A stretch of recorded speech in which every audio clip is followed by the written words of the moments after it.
Hello everyone, welcome back to our channel Trading Friday. Myself Manish Suryani and I'm a chartered accountant and a CFA by profession.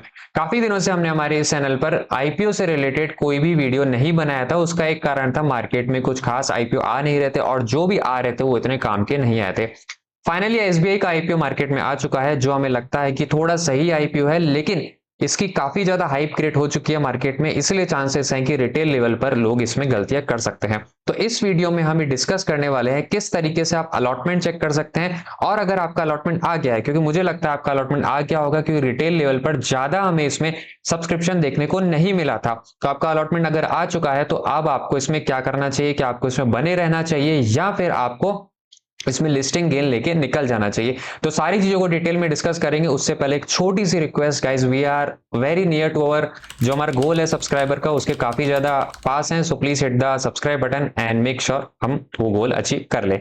चलिए आगे बढ़ते हैं। सबसे पहले मैं आपको लेके चलता हूं शॉर्ट टर्म के लिए। ठीक है, मैं हमेशा से आपको ये बताता हूं, कभी भी अगर आपको किसी भी आईपीओ को एनालिसिस करना है तो आपको दो तरीके से देखना होगा। एक देखना होगा आपको शॉर्ट टर्म, एक तरह देखना होगा आपका लॉन्ग टर्म। शॉर्ट टर्म के लिए यानी कि अगर आपको, जैसे फॉर एग्जांपल, किस किस को बेस बना सकते हैं आप, ग्रे मार्केट प्रीमियम को बेस बना सकते हैं और सब्सक्रिप्शन स्टेटस को यहाँ पर बेस बना सकते हैं, क्योंकि ये दो ही पॉइंट ज्यादा यहाँ पर रेलेवेंट माने जाते हैं। इसके अलावा एक तीसरा पॉइंट ये भी आता है कि ओवरऑल मार्केट का स्ट्रक्चर कैसा चल रहा है, मार्केट हाई राइज बना रहा है कि नहीं बना रहा, मार्केट डाउन ट्रेंड में चल रहा है, अप ट्रेंड में चल रहा है, ये सारी चीजें भी इंपॉर्टेंट रखती है। बट ओवरऑल ये दो चीजें शॉर्ट टर्म के लिए ज्यादा इंपॉर्टेंट होती है। शॉर्ट टर्म का मतलब क्या होता है, लिस्टिंग गेन लेके निकल जाना। लेकिन जब हम लॉन्ग टर्म की बात करते हैं तो आपको फंडामेंटल देखना आना चाहिए। तो इस वीडियो में मैं आपको फंडामेंटल देखना सिखाऊंगा, किस तरीके से देखते हैं, कौन कौन सी चीजों को देखा जाता है, वो सारी चीजें दिखाएंगे, वो सारी चीजें मैं आपको सिखाऊंगा। इसके अलावा पीयर जो होते हैं वो, यानी कि जो इसके कॉम्पिटिटर होते हैं, उनको किस तरीके से एनालिसिस किया जाता है वो भी मैं आपको इस वीडियो में सिखाने वाला हूं, ताकि ना केवल एसबीआई बल्कि आने वाले जो भी आईपीओ मार्केट में आने वाले हैं उसका भी आप एनालिसिस ढंग से कर सकें। तो शुरुआत करते हैं। सबसे पहले मैं आपको ये लिंक बता दूं, अगर आपने अभी तक अपना अलॉटमेंट स्टेटस चेक नहीं करा है तो ये बीएससी का ऑफिशियल लिंक है, आप इस पे जाकर भी अपना स्टेटस चेक कर सकते हैं कि आपको अलॉटमेंट मिला है कि नहीं मिला है। इसके अलावा यहाँ पर अगर आप देखेंगे तो फिनटेक की वेबसाइट पर भी आप जाकर ये चीज चेक कर सकते हैं, जिसमें आपको बेसिकली एसबीआई फंड्स आईपीओ यहाँ पर सिलेक्ट करना है। आपको अपना PAN number, application number, demat number, इन तीनों में से आप कुछ भी दे दीजिए। सबमिट पर क्लिक करेंगे तो आपको बता देगा कि आपने अप्लाइड क्वांटिटी कितनी थी और अलॉटेड क्वांटिटी कितनी थी। तो इस तरीके से आप पता कर सकते हैं। अब मैं आपको सीधा सबसे पहले शॉर्ट टर्म एनालिसिस की तरफ लेके चलता हूं। देखिए शॉर्ट टर्म में जैसा कि आपको सबसे पहले क्या देखना होगा, इसका सब्सक्रिप्शन स्टेटस क्या है, जो ज्यादा रेलेवेंट अब है नहीं क्योंकि ऑलरेडी जो इसकी डेट है वो पास हो चुकी है। फिर भी मैं आपको बता देता हूं, इसका जो ओवरऑल सब्सक्रिप्शन है 41.73 है। तो इसको अगर आप देखेंगे तो आपको लगेगा बहुत अच्छा यहाँ पर सब्सक्राइब हुआ है। लेकिन जब आप नीचे जाएंगे और रिटेल लेवल पर देखेंगे, क्योंकि हम और आप क्या है, रिटेल है, तो रिटेल लेवल पर अगर आप देखेंगे तो 3.76 के आसपास ही ये सब्सक्राइब हुआ है। यानी अगर आपने चार एप्लीकेशन लगाई है, चार अलग अलग डीमैट अकाउंट से, तो आपको हो सकता है किसी एक में यहाँ पर ही देखने को मिला है, जो मैं एक नॉर्मल सब्सक्रिप्शन मानता हूं, ये ज्यादा बड़ा नहीं है। ठीक है, इसलिए आपको इसमें ज्यादा बड़ा लिस्टिंग गेन देखने को नहीं मिलेगा। जो इसमें पोर्शन आ रहा है, जो मेजर पोर्शन आ रहा है वो क्यूआईबी की तरफ से आ रहा है। डे वाइज अगर आप देखेंगे, जो मेजर इसमें सब्सक्रिप्शन हमें देखने को मिला था वो तीसरे दिन ही देखने को मिलता है, विच इज नॉर्मल। ठीक है, कोई भी अगर आप आईपीओ उठा के देखेंगे जनरली लास्ट डे पर ही हमें सब्सक्रिप्शन देखने को मिलता है, अनलेस एंड अनटिल कोई बहुत ही बढ़िया आईपीओ मार्केट में आ जाए, तो उसके केस में आपको पहले दिन से ही वहां पर सब्सक्रिप्शन स्टेटस में बहुत जो बढ़िया है बढ़ोतरी देखने को मिलेगी। तो इसके केस में वैसा नहीं हुआ। अगेन नॉर्मल आईपीओ, कुछ ज्यादा हाईफाई आईपीओ नहीं है।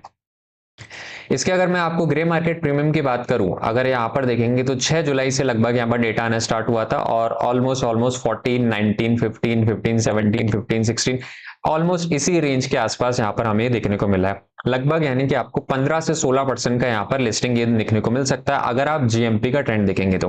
अब ये 15-16% आपको यहाँ से फॉर एग्जाम्पल 20 से 25% भी देखने को मिल सकता है अगर मार्केट उस दिन अच्छा रहा तो। ये आपको 15% यहाँ से 10% भी देखने को मिल सकता है अगर उस दिन मार्केट बेकार रहा तो ये तो जो तीसरा फैक्टर मैंने आपको मार्केट का बताया था वो इस तरह से इसको इंपैक्ट करता है। अब ये तो बात हुई शॉर्ट टर्म की, यानी कि अगर आप शॉर्ट टर्म की एनालिसिस करते हैं या अगर आप लिस्टिंग गेन को देखते हैं तो आपको ये दो या तीन चीजें ही आपको जनरली देखनी होती है, इसके ज्यादा देखने का नीड नहीं होता है जनरली।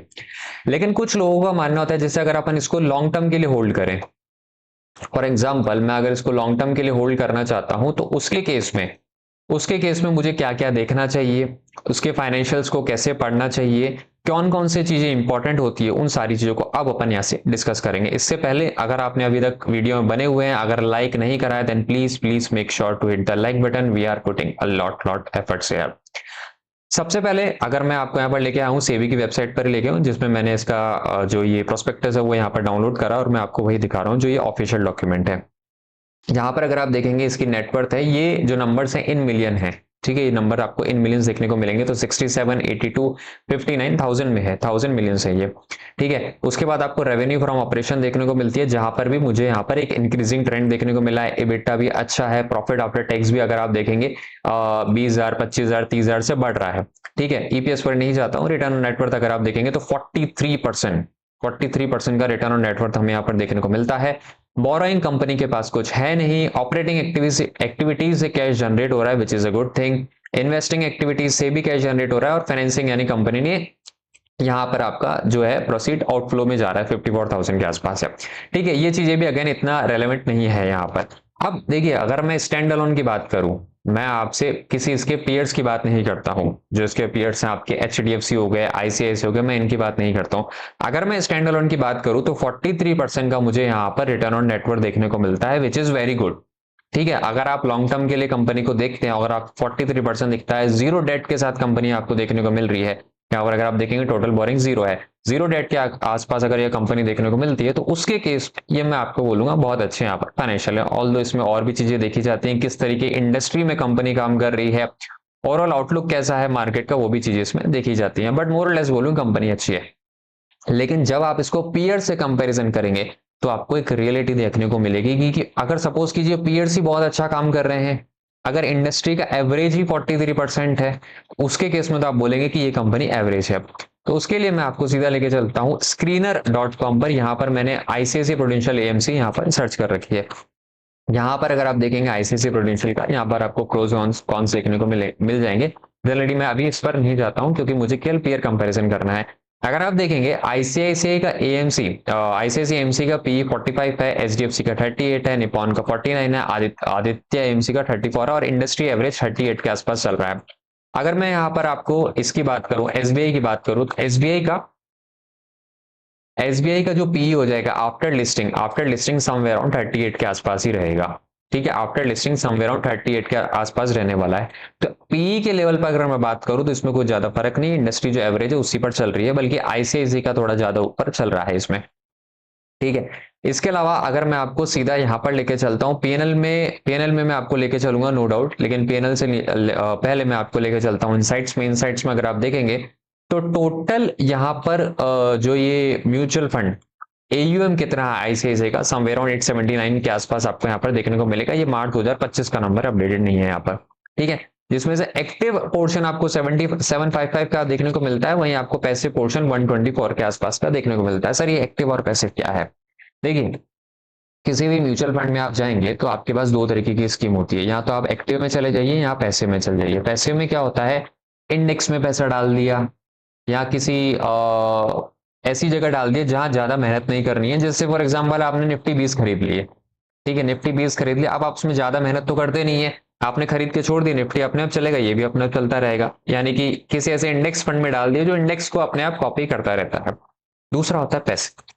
पैसिव में जो मैनेजर होता है मेहनत करता है कि मैं इस स्टॉक में न डाल के इस स्टॉक में डालू, इसमें न डाल के इसमें डालू, तो वो शफल करता रहता है मनी को और वहां से अच्छा रिटर्न जनरेट करने की कोशिश करता है। ऑल दो थ्योरी ये बोलती है लॉन्ग टर्म में एक्टिव पैसिव दोनों ही बराबर होते हैं, बट एक्टिव वाला ज्यादा मेहनत करता है, पैसिव वाला कम मेहनत करता है। अब क्योंकि एक्टिव वाला ज्यादा मेहनत करता है तो फीस क्या करेगा, वो ज्यादा चार्ज करेगा, और पैसिव वाला क्या करेगा, फीस यहाँ पर कम चार्ज करने वाला है। अब आप यहाँ पर देखेंगे तो इसकी मैं बात करूं, आईसीआईसीआई की बात करूं तो 877 के सामने लगभग 755 यानी 70 to 80% यहाँ पर जो पोर्शन है वो एक्टिव ही चल रहा है, और लगभग 10 to 20% पोर्शन वाला पैसिव है। तो आईसीआईसीआई वाला ये कह सकता है कि मेरा एयूएम तो कम है, लेकिन एट द सेम टाइम मैं फीस क्या कर रहा हूं, ज्यादा चार्ज कर रहा हूं इसके कारण, ठीक है। वहीं अगर मैं आपको यहां पर लेके चलूं इसका एम की अगर मैं बात करूं, मैं 2025 का नंबर ही लूंगा क्योंकि वहां पर भी मैंने 2025 का नंबर लिया था। तो यहाँ पर मेरा 10,000 के आसपास है। ऑब्वियसली आईसीआईसीआई से यहाँ पर ये ज्यादा है क्योंकि ये लार्जेस्ट है। इसके अलावा अगर आप देखेंगे यहाँ पर आपको यहाँ पर एक्टिव फंड देखने को मिलेगा 7,300 के आसपास है। वहीं अगर जो इसका रिमेनिंग पोर्शन हो गया वो पैसिव हो गया, लगभग 2700 के आसपास यहाँ आपको पैसिव देखने को मिलता है। यानी लगभग 25 से 30% के आसपास यहाँ पर आपका पैसिव चलता है, और 75 से 80% मान के चलिए यहाँ पर आपको 70 से 75 आपको एक्टिव देखने को मिलता है। तो ओवरऑल यहाँ का जो एक्टिव का रेशियो कम है, यहाँ पैसिव थोड़ा ज्यादा है यहाँ पर। और उसका इम्पैक्ट अगर आप देखेंगे, इसका जो अगर आप अर्निंग देखेंगे, अगर मैं इसकी अर्निंग की बात करूं, प्रॉफिट आफ्टर टैक्स मेरा 2540 के आसपास है। वहीं अगर मैं आईसीआईसीआई प्रूडेंशियल के लास्ट ईयर के प्रॉफिट की बात करूं, तो सॉरी 3533 के आसपास है। ठीक है, तो यानी कि एयूएम मेरा कम है लेकिन मैं प्रॉफिट ज्यादा जनरेट कर रहा हूं। ओवरऑल अगर मैं यहाँ पर बताऊं तो आपकी ये कंपनी बहुत अच्छी है। लिस्टिंग गेन भी आपको यहाँ पर देखने को मिल सकता है और ज्यादा देखने को मिल सकता है अगर मार्केट अच्छा रहा। पर अगर आप लॉन्ग टर्म के लिए देख रहे हैं तो आपको बाकी सारी चीजों को भी देखना चाहिए। यहाँ पर इसको कंप्लीट आपको पीयर एनालिसिस करना चाहिए और उसके बाद आपको अपने फाइनेंशियल एडवाइजर से यहाँ पर डिस्कस करना चाहिए कि आपको इसमें क्या करना चाहिए। मेरे एनालिसिस पर मत जाइएगा क्योंकि I am not a SEBI registered और मैं किसी भी तरीके से आपको ना तो सेल करने की यहाँ पर सलाह देता हूँ, ना ही होल्ड करने की सलाह देता हूँ। मेरा काम आपको एनालिसिस करके दिखाना था किस तरीके से आप इस चीज को एनालिसिस कर सकते हैं, और आने वाले आईपीओ में भी आपको इन चीजों को खासा ध्यान रखना चाहिए। और भी इसमें काफी सारी चीजें हैं जो इसमें देखनी चाहिए आपको, बट अगेन वीडियो काफी ज्यादा लंबा हो जाएगा, इसलिए इस वीडियो को यहीं पर एंड कर रहे हैं। थैंक यू सो मच यहाँ तक जुड़े रहने के लिए। एट द एंड प्लीज अगर आपको ये वीडियो पसंद आती हो then please make sure to hit the like button and subscribe and share with your friends as well. Thank you so much, bye bye.